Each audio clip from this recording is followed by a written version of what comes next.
நீதிமன்ற செய்திகள். தமிழ்நாடு மாநில சட்டப்பணிகள் ஆணைக்குழுவின் செயல் தலைவர் அவர்களின் உத்தரவின்படி தமிழ்நாட்டில் தாலுகா அளவில் உள்ள நீதிமன்றங்கள் முதல் மாண்புமை உயர்நீதிமன்றம் வரை உள்ள அனைத்து சட்டப்பணிகள் ஆணைக்குழுக்கள் சார்பில் தேசிய மக்கள் நீதிமன்றம் கடந்த 13/9/2025 அன்று நடைபெற்றது.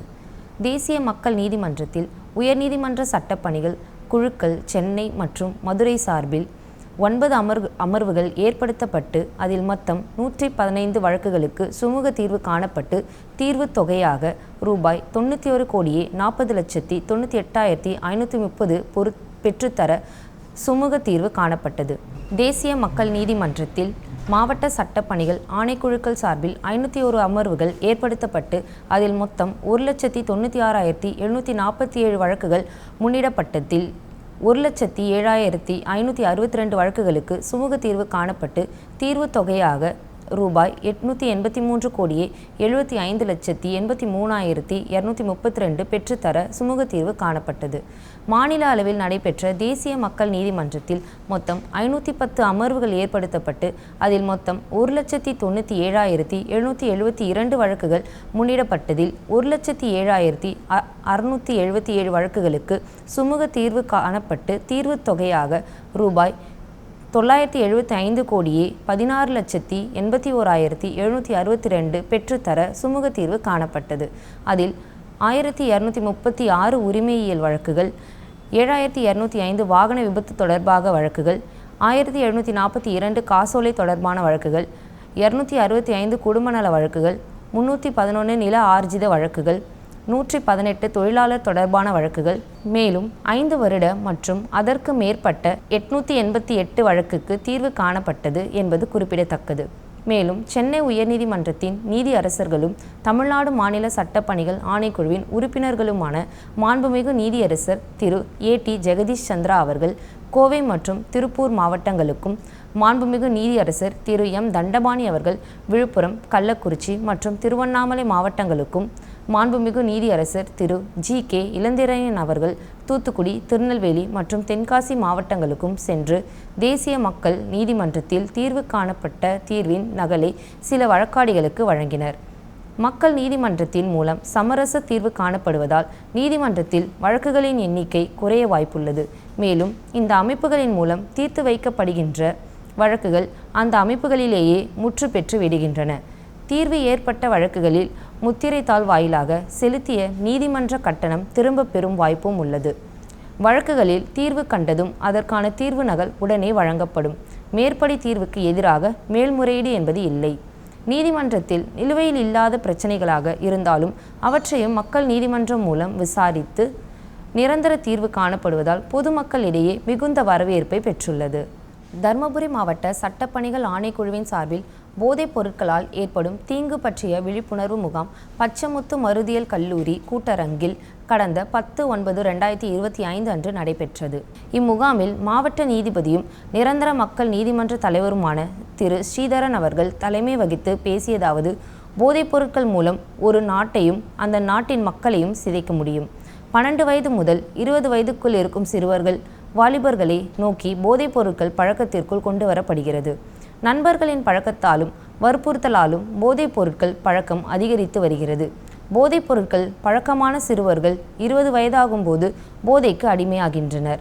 இந்தியாவில் 3.1 கோடி பேர் கஞ்சா மற்றும் போதைப் பொருளுக்கு அடிமையாகி உள்ளனர். 18% மாணவர்கள் போதைப் பொருட்கள் பழக்கத்தில் உள்ளனர். எனவே மாணவர்கள் ஆகிய நீங்கள் போதை பழக்கத்திற்கு அடிமையாகாதீர்கள். இது உங்களுடைய எதிர்காலத்தை பாதிக்கும். படிப்பில் மட்டுமே கவனம் செலுத்துங்கள் என்றார். இந்நிகழ்ச்சியில் சார்பு நீதிபதி திருமதி தமயந்தி, வழக்கறிஞர் திருமதி சங்கீதா, கல்லூரியின் தலைவர் திரு பச்சமுத்து பாஸ்கர், துணைத் தலைவர் திரு சங்கீத், பச்சமுத்து மருதியல் கல்லூரியின் முதல்வர் திரு ராதாகிருஷ்ணன், பேராசிரியர்கள், மாணவ மாணவியர்கள் உட்பட பலர் கலந்து கொண்டனர். நீதிமன்றங்களில் நிலுவையில் உள்ள வழக்குகளை சமரசம் மூலம் தீர்ப்பதை நோக்கமாக கொண்டு தேசத்திற்கான சமரசம் என்ற தலைப்பில் ஜூலை 1 முதல் செப்டம்பர் 30, 2025 வரை 90 நாட்கள் நாடு தழுவிய பிரச்சாரம் நடைபெற்று வருகிறது. இந்திய உச்சநீதிமன்றத்தால் தொடங்கப்பட்ட இந்த பிரச்சாரம் மாண்புமிகு உயர்நீதிமன்றங்கள், மாவட்ட மற்றும் தாலுகா நீதிமன்றங்களில் நிலுவையில் உள்ள வழக்குகளை சமரசம் மூலம் தீர்ப்பதை நோக்கமாக கொண்டுள்ளது. வழக்கறிஞர்கள் மற்றும் வழக்காடிகள் தங்கள் வழக்குகளை சமரசத்தின் மூலம் தீர்த்து கொள்ள விரும்புவோர் மாண்புமிகு உயர்நீதிமன்ற வழக்குகளுக்கு பதிவாளர், நீதித்துறை அவர்களுக்கும் மற்றும் மாவட்ட நீதிமன்ற வழக்குகளுக்கு செயலாளர், மாவட்ட சட்டப்பணிகள் ஆணைக்குழுவிற்கும் கடிதம் மூலம் தங்களது வழக்குகளை சமரசத்திற்கு அனுப்ப கோரலாம். அந்த வழக்குகளை அந்த வழக்கு தொடர்புடைய பட்டியலில் உள்ள நீதிபதி, நீதித்துறை அதிகாரியின் முன்பு சிறப்பு சமரச மையத்திற்கு பரிந்துரைக்கப்படுதல் என்ற தலைப்பின் கீழ் பட்டியலிடப்படும். அதன் பிறகு சமரச மையத்திற்கு அனுப்பப்படும். சமரசத்திற்கு பரிந்துரைக்கப்படும் வழக்குகள் திருமண தகராறுகள், விபத்து வழக்குகள், குடும்ப வன்முறை வழக்குகள், காசோலை மோசடி வழக்குகள், வணிக தகராறுகள், சேவை மற்றும் தொழிலாளர் வழக்குகள், சமரசம் செய்யக்கூடிய குற்றவியல் வழக்குகள், நுகர்வோர் தகராறுகள், கடன் மீட்பு வழக்குகள், பாகப்பிரிவினை வழக்குகள், ஆக்கிரமிப்பாளர்களை வெளியேற்றும் வழக்குகள், நிலம் கையகப்படுத்தும் வழக்குகள், சமர தீர்வு கூறுகளை கொண்ட அனைத்து வழக்குகள் மற்றும் பிற பொருத்தமான உரிமையியல் வழக்குகள். வழக்கறிஞர்கள் மற்றும் வழக்காடிகள் இவ்வாய்ப்பை பயன்படுத்தி கொள்ளுமாறு கேட்டுக்கொள்ளப்படுகின்றனர். மேலும் விவரங்களுக்கு அணுக வேண்டிய முகவரி: தமிழ்நாடு சமரச மையம், உயர்நீதிமன்ற வளாகம், சென்னை. தொலைபேசி எண் 0442530115 25301271. ஒருங்கிணைப்பாளர், மாவட்ட சமரச மையம், அந்தந்த மாவட்ட நீதிமன்ற வளாகம். அரியலூர் மாவட்ட சட்டப்பணிகள் ஆணைக்குழுவின் சார்பில் பொய்யூர் அரசு மேல்நிலைப் பள்ளியில் ஆதிதிராவிடர் மற்றும் பழங்குடியினர் மக்களுக்கான சட்ட விழிப்புணர்வு முகாம் கடந்த 11/9/2025 அன்று நடைபெற்றது. இந்நிகழ்ச்சியில் அரியலூர் மாவட்ட சட்டப்பணிகள் ஆணைக்குழுவின் செயலாளரும் சார்பு நீதிபதியுமான திரு ராதாகிருஷ்ணன் அவர்கள் தலைமை வகித்து அடிப்படை சட்டங்கள், பெண்கள், பெண் குழந்தைகள் பாதுகாப்பு சட்டங்கள், சட்டப்பணிகள் ஆணைக்குழுவின் செயல்பாடுகள் குறித்து விளக்கி பேசினார். இம்முகாமில் தனி வட்டாட்சியர் திரு துரை, கிராம வருவாய் ஆய்வாளர் ஜானகிபாலன், கிராம நிர்வாக அலுவலர் செல்வி கார்த்திகேயன், பள்ளியின் தலைமை ஆசிரியர் மணிமேகலை மற்றும் கிராம பொதுமக்கள் உட்பட பலர் கலந்து கொண்டனர்.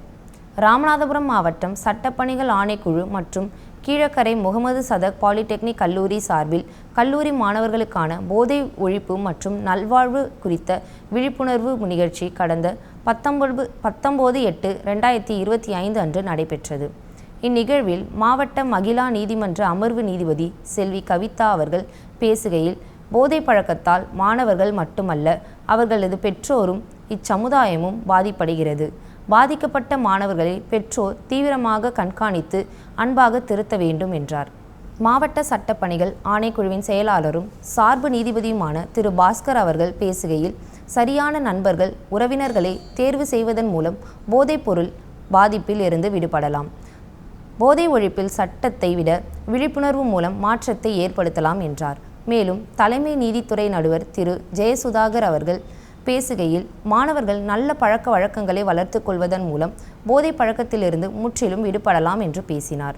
மேலும் போதை ஒழிப்பு தொடர்பான காணொலி காட்சி திரையிடப்பட்டது. மாணவர்கள் அனைவரும் போதைப் பொருட்களுக்கு எதிரான விழிப்புணர்வு உறுதிமொழி எடுத்துக்கொண்டனர். இந்நிகழ்ச்சியில் மாவட்ட உரிமையியல் நீதிபதி திருமதி கேத்ரின் ஜெபஸ் சகுந்தலா, எதிர்வாத deputy chief legal aid defence council வழக்கறிஞர் திரு முருகேசன், கல்லூரியின் முதல்வர் திரு ஷேக் தாவூத், விரிவுரையாளர்கள், கல்லூரி மாணவர்கள் உட்பட பலர் கலந்து கொண்டனர். நன்றி, வணக்கம். நமது டிடி தமிழில் இன்று பிற்பகல் 2:05க்கு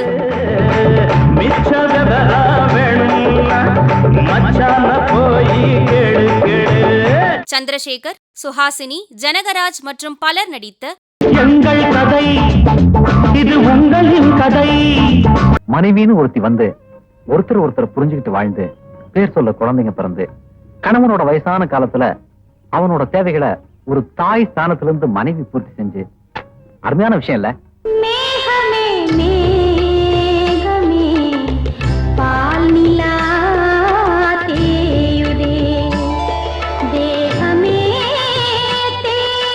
இன்று பிற்பகல் 2:05க்கு பாலைவனச்சோலை திரைப்படம் நமது டிடி தமிழில்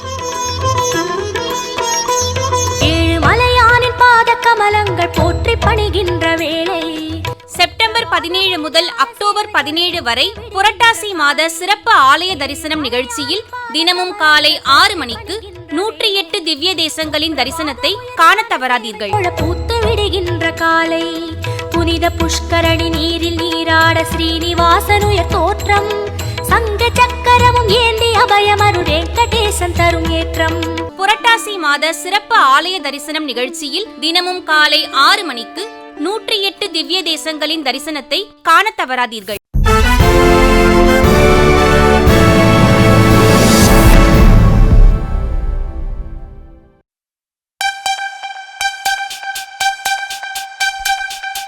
சனிக்கிழமை தோறும் மாலை 5:30க்கு உங்கள் டிடி தமிழில் விளையாட்டுக்களம்.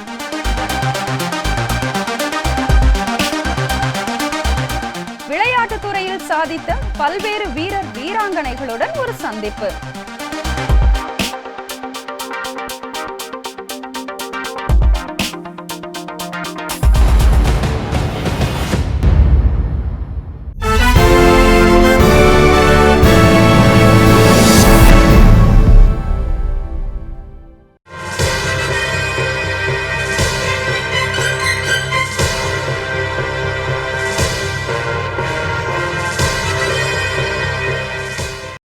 வணக்கம்.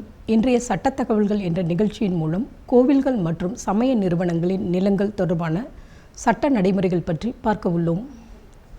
இந்து சமய கோவில்களின் நிர்வாகத்தை முறையாக பராமரிக்கவும், கோவில் சொத்துக்களை பாதுகாத்திடவும், அவைகளை மேற்பார்வை செய்யவும் பல்வேறு படிநிலைகளில் நிர்வாக அமைப்புகள் செயல்பட்டு வந்தன.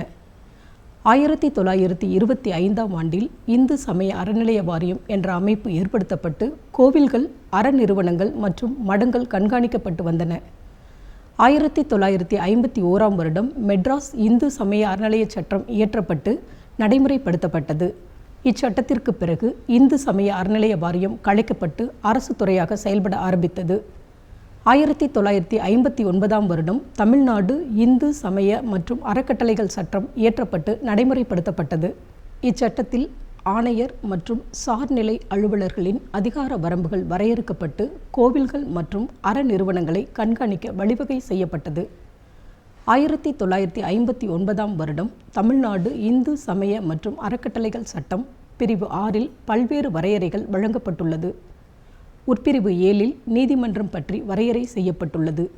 அவ்வாறே உட்பிரிவு 13இல் மடங்கள் பற்றியும், உட்பிரிவு 16இல் மத தொண்டு பற்றியும், உட்பிரிவு 17இல் அறநிலை கொடைகள் பற்றியும், உட்பிரிவு 18இல் மத நிறுவனங்கள் பற்றியும், உட்பிரிவு 20இல் கோவில்கள் பற்றியும் வரையறுக்கப்பட்டுள்ளது. சட்டப்பிரிவு 33இன் படி இந்து சமய அறநிலையத்துறையின் ஆணையரோ அல்லது அவரது உத்தரவின் அடிப்படையில் அறநிலையத்துறையை சார்ந்த அலுவலர்களோ முறையான சமய நடைமுறைகள் மற்றும் வழக்கங்களுக்கு உரிய மதிப்பளித்து ஒரு மத நிறுவனத்தின் அனைத்து அசையும் சொத்துக்கள் மற்றும் அசையா சொத்துக்களை பார்வையிடவும், அவைகள் தொடர்பான ஆவணங்களையும் பதிவுகளையும் ஆய்வு செய்யவும் அதிகாரம் வழங்கப்பட்டுள்ளது. தமிழக அரசு கடந்த 2003ஆம் வருடம் இச்சட்டத்தில் திருத்தங்கள் மேற்கொண்டு திருத்தல் சட்டம் 25/2023இன் படி புதிதாக 34A முதல் 34D வரையிலான சட்டப்பிரிவுகளை சேர்த்துள்ளது. இந்த திருத்தச் சட்டம் 10/5/2003 முதல் நடைமுறைப்படுத்தப்பட்டுள்ளது. கோவில்களின் அசையா சொத்துக்கள் தொடர்பான சட்ட நடைமுறைகள். ஒரு கோவிலுக்கோ அல்லது சமய நிறுவனத்திற்கோ நிலக்கொடையாகவோ தானமாகவோ வழங்கப்பட்ட சொத்துக்களை 5 ஆண்டுகளுக்கு மேற்பட்ட கால அளவிற்கான வாடகை உரிமையையோ குத்தகையோ அடமானமோ அல்லது சொத்து பரிமாற்றமோ வழங்கி எவ்வித ஆவணங்களும் ஏற்படுத்தக்கூடாது என சட்டப்பிரிவு 34இல் தெளிவாக குறிப்பிடப்பட்டுள்ளது. அவ்வாறு 5 ஆண்டுகளுக்கு மேற்பட்ட கால அளவு கொண்ட குத்தகை மற்றும் வாடகை உரிமை தொடர்பாக இந்து சமய அறநிலையத்துறையின் ஆணையரின் ஒப்பளிப்பு கட்டாயம் பெற வேண்டும். ஆணையர் அவ்வாறு ஒப்பளிப்பு வழங்குவதற்கு முன்பு அரசிடம் முறையாக அனுமதி பெற வேண்டும். 5 ஆண்டுகளுக்கு குறைவாக உள்ள குத்தகை ஆவணங்களில் ஏதேனும் ஒரு சரத்து குத்தகை கால அளவை 5 ஆண்டுகளுக்கு மேல் நீடிக்கும் வகையில் காணப்பட்டால் அத்தகைய நேர்வில் கட்டாயம் ஆணையரின் ஒப்பளிப்பு பெற வேண்டும். அவ்வாறு ஒப்பளிப்பு வழங்கும்போது தேவையான சமயங்களில் சொத்துக்களை பாதுகாக்க போதிய நிபந்தனைகளை விதித்து ஆணையர் உத்தரவு பிறப்பிக்கலாம். இந்த உத்தரவிற்கு எதிராக சம்பந்தப்பட்ட நபரோ கோவிலின் அறங்காவலரோ அல்லது கோவிலின் நலனில் அக்கறை கொண்ட நபர்களோ 3 மாதங்களுக்குள் நீதிமன்றத்தில் மேல்முறையீடு செய்யலாம். அசையா சொத்துக்கள் தொடர்பான வாடகை நிர்ணயம். கோவில்கள் அல்லது சமய நிறுவனத்தின் அசையா சொத்துக்கள் வாடகைக்கோ அல்லது குத்தகைக்கோ விடப்பட்டால் அந்த சொத்துக்களுக்கு நியாயமான வாடகையினை அறநிலைத்துறையின் இணை ஆணையர், நிர்வாக அலுவலர் அல்லது அறங்காவலர் குழுவின் தலைவர் மற்றும் சம்பந்தப்பட்ட மாவட்ட பதிவாளர் அடங்கிய குழு அந்த சொத்தின் அப்போதைய சந்தை மதிப்பு மற்றும் இதர நெறிமுறைகளை கருத்தில் கொண்டு நியாய வாடகையினை நிர்ணயம் செய்ய வேண்டும். அவ்வாறு நியாய வாடகை நிர்ணயம் செய்யப்பட்ட பிறகு அந்த உத்தரவினால் பாதிக்கப்பட்ட நபர் சட்டப்பிரிவு 34A உட்பிரிவு 3 படி 30 நாட்களுக்குள் இந்து சமய அறநிலைத்துறையின் ஆணையர் முன்பு மேல்முறையீடு தாக்கல் செய்யலாம். மேல்முறையீட்டில் வாடகை நிர்ணயம் தொடர்பாக ஆணையர் பிறப்பிக்கும் உத்தரவிற்கு எதிராக உட்பிரிவு 5 படி 90 நாட்களுக்குள் உயர்நீதிமன்றத்தில் சீராய்வு மனு தாக்கல் செய்யலாம். மேல்முறையீடு அல்லது சீராய்வு மனு தாக்கல் செய்வதற்கு முன்பு ஏற்கனவே நிர்ணயம் செய்யப்பட்ட அல்லது மறு நிர்ணயம் செய்யப்பட்ட வாடகை தொகையினை வைப்பீடு செய்த பிறகே மேல்முறையீடு அல்லது சீராய்வு தாக்கல் செய்ய இயலும். அசையா சொத்தின் குத்தகையை ரத்து செய்தல். கோவில்கள் மற்றும் சமய நிறுவனங்களின் அசையா சொத்துக்களில் மேற்கொள்ளப்பட்ட குத்தகை மற்றும் வாடகை தொடர்பான ஏற்படுத்தப்பட்ட ஒப்பந்தத்தை வாடகை பாக்கி நிலுவையில் இருந்தாலோ அல்லது குத்தகை ஒப்பந்தத்தின் நிபந்தனைகளை மீறியிருந்தாலோ அத்தகைய குத்தகை ஒப்பந்தங்களை உரிய வாய்ப்பு வழங்கி விசாரித்து அதன் பிறகு ஒப்பந்தத்தை முடிவுக்கு கொண்டு வரவோ அல்லது ரத்து செய்யவோ சட்டப்பிரிவு 34Bயில் வழிவகை செய்யப்பட்டுள்ளது. குத்தகை ஒப்பந்தம் ரத்து செய்யப்பட்டவுடன் சொத்தானது மீண்டும் கோவில் மற்றும் சமய நிறுவனத்தை சென்றடையும். அத்தகைய சொத்தில் ஏதேனும் கட்டிடம், மேல் கட்டமைப்பு அல்லது மரங்கள் இருப்பின் அவைகள் உள்ளடங்க சொத்தின் சுவாதீனத்தை சம்பந்தப்பட்ட கோவில் அல்லது சமய நிறுவனம் எடுத்துக்கொள்ள வேண்டும். ஆணையரின் உரிய அனுமதியின் அடிப்படையில் சுவாதீனம் எடுக்கப்பட்ட சொத்தில் காணப்படும் கட்டிடம், மேல் கட்டமைப்பு அல்லது மரங்கள் தொடர்பாக மதிப்பீட்டு குழு நிர்ணயிக்கும் உரிய மதிப்பினை சம்பந்தப்பட்ட நபருக்கு சட்டப்பிரிவு 34Cயின் கீழ் வழங்கலாம். நிலுவையில் உள்ள தொகையை பிரிவு 34Cயின் கீழ் ஏற்கனவே வழங்கியிருக்கும் தொகையிலிருந்து கழித்து கொண்டு பாக்கி தொகையை வழங்க உட்பிரிவு 4இல் வழிவகை செய்யப்பட்டுள்ளது. குத்தகை ரத்து தொடர்பான உத்தரவிற்கு எதிராக அந்த உத்தரவு பிறப்பிக்கப்பட்ட 30 நாட்களுக்குள் அறநிலையத்துறை ஆணையருக்கு முன்பு உட்பிரிவு 5 படி மேல்முறையீடு தாக்கல் செய்யலாம். மேல்முறையீட்டில் குத்தகை ரத்து தொடர்பாக ஆணையர் பிறப்பிக்கும் உத்தரவிற்கு எதிராக உட்பிரிவு 7 படி பாதிக்கப்பட்ட நபர் 90 தினங்களுக்குள் உயர்நீதிமன்றத்தில் சீராய்வு மனு தாக்கல் செய்யலாம். சட்டப்பிரிவுகள் 34A, 34B மற்றும் 34C ஆகிய பிரிவுகளின் கீழ் பிறப்பிக்கப்படும் உத்தரவுகளுக்கு எதிராக சிவில் நீதிமன்றத்தில் எவ்வித வழக்குகளையும் தாக்கல் செய்ய இயலாது என சட்டப்பிரிவு 34Dயில் தெளிவாக குறிப்பிடப்பட்டுள்ளது. வருவாய் நீதிமன்றங்கள் எங்கு செயல்பட்டு வருகின்றன? கோயம்புத்தூர், தஞ்சாவூர், திருச்சிராப்பள்ளி, மயிலாடுதுறை, கடலூர், மதுரை, லால்குடி, மன்னார்குடி, நாகப்பட்டினம் மற்றும் திருநெல்வேலி ஆகிய 10 இடங்களில் வருவாய் நீதிமன்றங்கள் செயல்பட்டு வருகின்றன. கும்பகோணம், சேலம் மற்றும் தென்காசி ஆகிய இடங்களில் முகாம் நீதிமன்றங்கள் இயங்கி வருகின்றன. மேலும் இந்து சமய அறக்கட்டளைக்கு சொந்தமான விவசாய நிலங்களின் குத்தகை நிலுவைத் தொகைகளை வசூல் செய்யவும், குத்தகை தொகையினை நிர்ணயம் செய்யவும், குத்தகை தொகை செலுத்த மறுக்கும் குத்தகைதாரர்களை வெளியேற்றவும் 1961ஆம் ஆண்டு தமிழ்நாடு பொது பொறுப்புரிமை வேளாண்மை நிலங்களின் ஒழுங்குமுறைகள் மற்றும் நிர்வாக சட்டத்தின் கீழ் தனி துணை ஆட்சியர் தலைமையிலான வருவாய் நீதிமன்றங்களில் வழக்கு பதிவு செய்ய வழிவகை செய்யப்பட்டுள்ளது. கோவில் மற்றும் சமய நிறுவனங்களின் சொத்துக்களை ஆக்கிரமிக்கும் நபர்களுக்கு எதிரான நடவடிக்கைகள். தமிழ்நாடு இந்து சமய மற்றும் அறக்கட்டளைகள் சட்டம் 1959 அத்தியாயம் 7இல் ஆக்கிரமிப்புகள் தொடர்பாக விரிவாக விளக்கப்பட்டுள்ளது. கடந்த 1996ஆம் ஆண்டு திருத்தச் சட்டம் 39 படி 79A, 79B, 79C ஆகிய சட்டப்பிரிவுகள் புதிதாக சேர்க்கப்பட்டு கடந்த 9/12/1996 முதல் நடைமுறைப்படுத்தப்பட்டுள்ளது.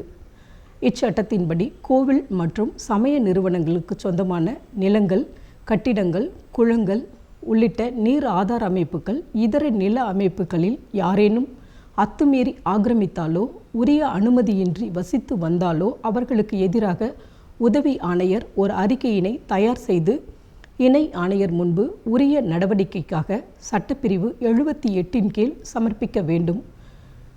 அனுமதிக்கப்பட்ட காலத்திற்கு பிறகு சொத்திலிருந்து வெளியேறாமல் தொடர்ச்சியாக உரிய அனுமதியின்றி வசித்து வரும் முந்தைய குத்தகைதாரர் மற்றும் முந்தைய வாடகைதாரர் இச்சட்டப்பிரிவின் கீழ் ஆக்கிரமிப்பாளர் என்ற வரையறைக்குள் அடங்குவர். சட்டப்பிரிவு 78 கீழ் தாக்கல் செய்யப்படும் அறிக்கையினை ஆராய்ந்து சம்பந்தப்பட்ட நபர்களுக்கு உரிய வாய்ப்பினை அளித்து இரு தரப்பையும் கேட்டறிந்து நில ஆக்கிரமிப்பு தொடர்பாக உரிய உத்தரவினை இணை ஆணையர் பிறப்பிப்பார். நில ஆக்கிரமிப்பு கண்டறியப்பட்டால் சொத்திலிருந்து அந்த நபரை வெளியேற்றுவதோடு மட்டுமல்லாமல் ஆக்கிரமிப்பு செய்யப்பட்ட சொத்து தொடர்பான உரிய இழப்பீடு செலுத்த இணை ஆணையர் உத்தரவு பிறப்பிப்பார். இணை ஆணையரின் உத்தரவிற்கு எதிராக சட்டப்பிரிவு 79 உட்பிரிவு 2 கீழ் பாதிக்கப்பட்ட நபர் உரிய உரிமை மூலம் இருப்பின் சிவில் நீதிமன்றத்தில் வழக்கு தொடரலாம். இணை ஆணையர் உத்தரவு பிறப்பித்தவுடன் சட்டப்பிரிவு 79 கண்டுள்ள நடைமுறைகளின்படி ஆக்கிரமிப்பாளரை சொத்திலிருந்து வெளியேற்ற உதவி ஆணையர் நடவடிக்கை மேற்கொள்வார். தேவையான நிகழ்வில் காவல்துறையினரின் உதவி பெறப்பட்டு ஆக்கிரமிப்பாளர் சொத்திலிருந்து வெளியேற்றப்படுவார். இத்தகைய நிறைவேற்றுதல் நடவடிக்கைகளுக்கு எதிராக சிவில் நீதிமன்றத்தில் வழக்கு தொடர இயலாது. கோவில் மற்றும் சமய நிறுவனங்களுக்கு செலுத்தப்பட வேண்டிய நிலுவைத் தொகைகளை வரி நிலுவைத் தொகையை போன்று கணக்கிட்டு துணை ஆணையர் தமிழ்நாடு வருவாய் வசூல் சட்டத்தின் கீழ் வசூல் செய்து நடவடிக்கை மேற்கொள்ள சட்டப்பிரிவு 79C வழிவகை செய்யப்பட்டுள்ளது. கோவில் அல்லது சமய நிறுவனங்களின் நிலத்தையோ கட்டிடத்தையோ குத்தகைக்கு எடுப்பவர்கள் சமய நிறுவனத்தின் கழையலகுடன் கூடிய கட்டுமானங்களையோ மண்டபங்களையோ அல்லது இதர பகுதிகளையோ சேதப்படுத்துகின்ற வகையிலோ அல்லது சிதைக்கும் வகையிலோ செயல்பட்டால் அவர்களின் குத்தகையை ரத்து செய்ய உரிய நடவடிக்கையை உதவி ஆணையர் சட்டப்பிரிவு 80 படி மேற்கொள்ள வேண்டும். அத்தகைய அறிக்கையின் அடிப்படையில் உரிய விசாரணை மேற்கொண்டு சேதமோ அல்லது சேதம் ஏற்படுத்துகின்ற நிகழ்வோ உறுதிப்படுத்தப்பட்டால் அந்த நபரின் குத்தகையை ரத்து செய்யவோ முடிவுக்கு கொண்டு வரவோ சட்டப்பிரிவு 80 உட்பிரிவு 4 கீழ் துணை ஆணையர் அல்லது இணை ஆணையர் உத்தரவு பிறப்பிக்கலாம். இந்த உத்தரவிற்கு எதிராக 30 நாட்களுக்குள் ஆணையரிடம் சட்டப்பிரிவு 81 படி மேல்முறையீடு செய்யலாம். மாண்புமிகு சென்னை உயர்நீதிமன்றம் AN குமார் எதிர் அருள்மிகு அருணாச்சலேஸ்வரா தேவஸ்தானம் திருவண்ணாமலை என்ற வழக்கில் சட்டப்பிரிவு 108 கண்டுள்ள தடை கோவில்களுக்கும் சமய நிறுவனங்களுக்கும் பொருந்தாது என்றும் ஆக்கிரமிப்பாளர்களையும் காலக்கெடு முடிந்த குத்தகைதாரர்களையும் சொத்திலிருந்து வெளியேற்ற கோவில்களுக்கும் மத நிறுவனங்களுக்கும் தேவைப்படின் சிவில் நீதிமன்றத்தை அணுகலாம் என தீர்ப்பளித்துள்ளது. இச்சட்டத்தின் கீழ் கோவில்களும் சமய நிறுவனங்களும் சுவாதீனம் கோரி தாக்கல் செய்யும் சிவில் வழக்குகளுக்கு காலவரையறை சட்டம் 1963 பொருந்தாது என சட்டப்பிரிவு 109 குறிப்பிடப்பட்டுள்ளது. குற்றங்களும் தண்டனைகளும் தமிழ்நாடு இந்து சமய அறக்கட்டளைகள் சட்டத்தின் பிரிவு 79B சட்டத்திற்கு புறம்பாக கோவில்கள் மற்றும் சமய நிறுவனங்களின் சொத்துக்களை ஆக்கிரமித்துள்ள நபர்களை தண்டித்து தண்டனையாக 5 வருடங்கள் சிறை தண்டனையும் அபராதமும் விதிக்க வழிவகை செய்யப்பட்டுள்ளது. இச்சட்டப்பிரிவு 9/12/1996 முதல் நடைமுறையில் உள்ளது. மேலும் சட்டப்பிரிவு 79B கடந்த 2021 ஆண்டு திருத்தங்கள் மேற்கொள்ளப்பட்டு திருத்தச் சட்டம் 29/2021 படி உட்பிரிவு 3 புதிதாக சேர்க்கப்பட்டுள்ளது. இச்சட்டப்பிரிவின்படி கோவில்கள் மற்றும் சமய நிறுவனங்களின் சொத்துக்களை ஆக்கிரமிக்கும் குற்றங்கள் உடனடியாக புலன் விசாரணை செய்யத்தக்க மற்றும் பிணையில் வெளிவராத குற்றங்கள், அதாவது காக்னைசபிள் அண்ட் நான் பெயிலபிள் அஃபென்ஸ் என வகைப்படுத்தப்பட்டுள்ளது. இந்த புதிய சட்ட திருத்தத்தின்படி கோவில்களின் நிர்வாக அலுவலர்கள், அதிகாரம் பெற்ற நபர்கள், கோவில் நலனில் அக்கறை கொண்டவர்கள் கோவில் நிலங்களில் மேற்கொள்ளப்பட்ட ஆக்கிரமிப்புகள் தொடர்பாக புகார் அளிக்க வழிவகை செய்யப்பட்டுள்ளது.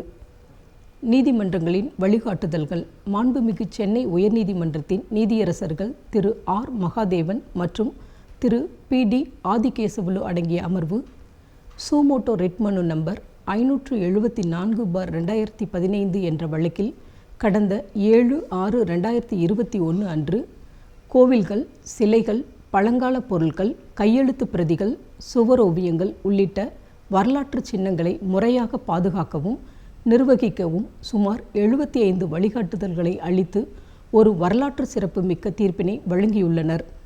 அத்தீர்ப்பில் 31 முதல் 36 வரை உள்ள வழிகாட்டுதல்களில் கோவில்கள் மற்றும் சமய நிறுவனங்கள் தொடர்பான நில வருவாய், குத்தகை, வாடகை பாக்கி மற்றும் ஆக்கிரமிப்புகள் தொடர்பாக வழங்கப்பட்டுள்ளன. கடந்த 1/2/2022 அன்று ரிட் மனு எண் 27/646/2021 என்ற வழக்கில் மாண்புமிகு சென்னை உயர்நீதிமன்றத்தின் நீதியரசர் திரு SM சுப்பிரமணியம் அவர்கள் ஒரு சிறப்பான உத்தரவினை வழங்கியுள்ளார்.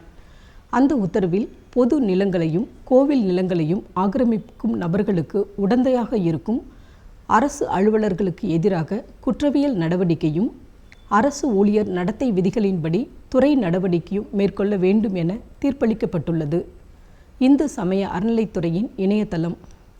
இந்து சமய அறநிலைத்துறை தொடர்பான சட்டங்கள், விதிகள், சுற்றறிக்கைகள், கோவில்களின் விபரங்கள் மற்றும் சமய நிறுவனங்களின் சொத்துக்களின் விபரங்கள் பற்றி அறிய hrce.tn.gov.in என்ற இணைய பக்கத்தில் விரிவாக விளக்கப்பட்டுள்ளது.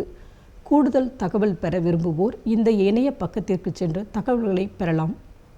நேயர்களே, சட்டம் சம்பந்தமான கேள்விகளை அனுப்ப வேண்டிய முகவரி: உறுப்பினர் செயலாளர், தமிழ்நாடு மாநில சட்டப்பணிகள் ஆணைக்குழு, வடக்கு கோட்டை சாலை, மெட்ராஸ் உயர்நீதிமன்ற வளாகம், சென்னை 600104. இந்நிகழ்ச்சிகளை யூடியூபில் பார்க்க டிடி தமிழ் நீதிமன்ற செய்திகள் என்ற பக்கத்தில் பார்க்கலாம். மேலும் சட்ட உதவிக்கு தேசிய சட்டப்பணிகள் ஆணைக்குழு உதவி எண் 1510 என்ற எண்ணை தொடர்பு கொள்ளவும். நன்றி, வணக்கம். எல்லோருக்கும் வணக்கம். தூர்தர்ஷன் 50வது வருஷத்தில் காலடி எடுத்து வைக்குது. என்னுடைய மனமார்ந்த வாழ்த்துக்களை நான் தெரிவிச்சுக்கிறேன். வாழ்த்துக்கள்.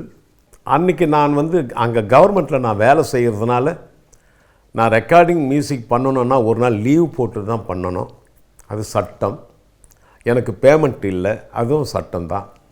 அதனால் அப்படி அந்த 14 வருஷம் நான் மியூசிக் பண்ணி வயலும் வாழ்வத்தில் அது வந்து அந்த பாடல்களை பார்த்த ஒரு தயாரிப்பாளர் தான் எனக்கு முதல்ல சினிமா சான்ஸ் கொடுத்தாரு. அதனால் நம்ம தூர்தர்ஷனை மறக்க முடியுமா? நான் மறந்த அது மனுஷனா நான் இல்லையே. அதனால் இது ஒரு அற்புதமான நேரத்தில் அந்த எனக்கு சாப்பாடு போட்ட, சோறு போட்ட, என்னை வாழ வச்ச என்னுடைய தூர்தர்ஷன், என் தாய் வீட்டை மறக்க முடியாது. அது 50 வருஷம் காலடி எடுத்து வைக்குதுன்னு தெரிஞ்ச உடனே ஒரு சந்தோஷம் எனக்கு. என் சகத்தோழர்கள் இன்னும் அங்கே ஒர்க் பண்ணிகிட்ருக்கோம்லாம் இங்கே வந்திருக்காங்க. எல்லோருக்கும் என் நன்றி, என் வணக்கத்தை நான் தெரிவிச்சுக்கிறேன். மீண்டும் ஒரு முறை தூர்தர்ஷனுக்கு வாழ்த்துக்களை தெரிவிச்சுக்கிறேன். நன்றி, வணக்கம், வாழ்த்துக்கள்.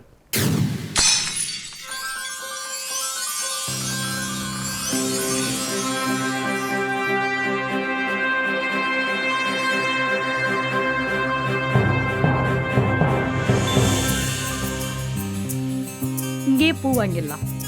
அம்மா, ஒரு முளை பூ கொடுங்க. சரிம்மா. இந்தாம்மா, பே பண்ணிடுறேன்.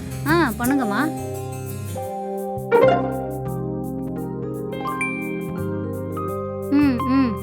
சரிம்மா.